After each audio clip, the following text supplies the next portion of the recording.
বিগত 16টা দিনে সন্ধানহীন মৰাণৰ 317 নং ৰংচালি গাঁৱৰ এগৰাকী 16 বছৰীয়া কিশোৰী হঠাৎ ঘৰৰ পৰা কলৈ গ'ল একো ৱাহিদ পোৱা নাই পৰিয়ালৰ লোকে।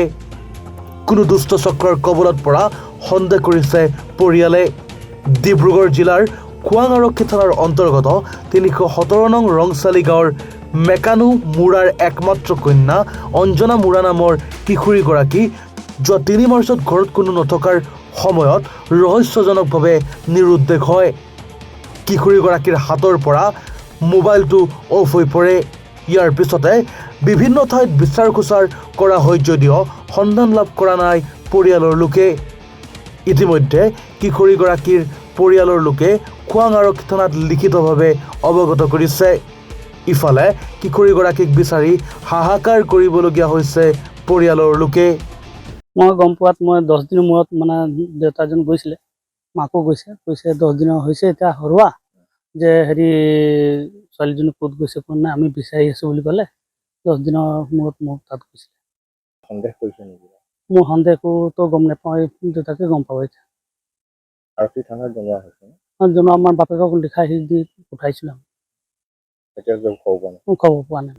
মোৰ ছোৱালী হেৰাইছে, ছোৱালীটো অঞ্জনা মুৰা তাৰ নাম। বয়স কিমান? বয়স এনেকুৱা 16 পঢ়ি আছিলে মানে 2 বছৰ হ'ল এৰি দিয়া। সন্দেহটো মই তেনেকুৱাতো একো সন্দেহ মানে কৰা নাই। ইয়াকতো মই কৈছিলোঁ বিয়া হ'লেও মোক খবৰ দিবি, যি ল'ৰা হ'লেও ঘৰত মাতিবি মই বিয়া দিম, এনেকুৱা কৈছিলোঁ মানে। আৰু তো মই তেনেকুৱা মানে বদমাছ ঠাণ্ডা দেখা নাই, এইকাৰণে মানে মই মানুহটো গায়ব হোৱাৰ কাৰণে মোৰ চিন্তা হৈ গ'ল। চিন্তাৰ কাৰণে মই মানে কি কৰিম কি নাই এনেকুৱা ব্যৱস্থা মানে গোটেই গাঁৱত মানুহ জনাইছোঁ, মানুহো গম পোৱা নাই নিজৰ মানুহকেইটা।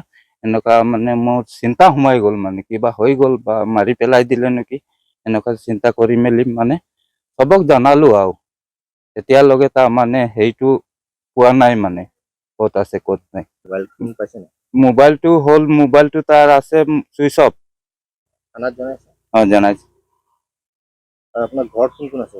মোৰ ঘৰত মোৰ মা আছে, মোৰ মানুহজনী আছে, ল'ৰা 2টা আছে, 4জন মানুহ আছোঁ এতিয়া। ছোৱালীটো লগাই 5জন আছিলোঁ। মৰাণৰ পৰা ৰাজু মিশ্ৰৰ ৰিপৰ্ট, এনি ভাৰত 24।